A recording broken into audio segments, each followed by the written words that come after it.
നീണ്ട ഇടവേളയ്ക്ക് ശേഷം റേഷൻ കടകളിലൂടെ മണ്ണെണ്ണ വിതരണം പുനരാരംഭിക്കാനൊരുങ്ങുന്നു. അടുത്ത മാസം മുതൽ റേഷൻ കടകളിൽ നിന്ന് മണ്ണെണ്ണ ലഭിക്കുമെന്നാണ് വിവരം. എല്ലാ വർഷവും മണ്ണെണ്ണയുടെ അലോട്ട്മെന്റ് കേന്ദ്ര സർക്കാർ കുറച്ചുവരുന്നതുകൊണ്ട് വൈദ്യുതീകരിച്ച വീട്ടിലെ എല്ലാ കാർഡുകൾക്കും പ്രതിമാസം 1 ലിറ്റർ വീതം നൽകിയിരുന്നത് ചുരുക്കി മുൻഗണനാ വിഭാഗം, അതായത് മഞ്ഞ, പിങ്ക് കാർഡുകാർക്ക് മാത്രമായി മണ്ണെണ്ണ നൽകിയിരുന്നു.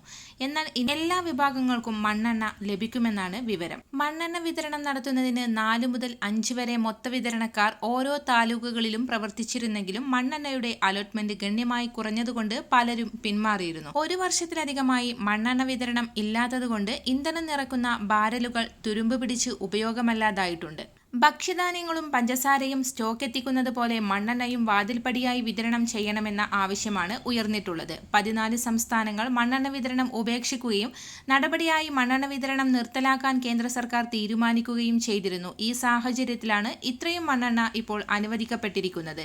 എല്ലാവിധ സർക്കാർ അറിയിപ്പുകളും നിങ്ങളിലേക്കെത്താൻ ഈ ചാനൽ സബ്സ്ക്രൈബ് ചെയ്യുക.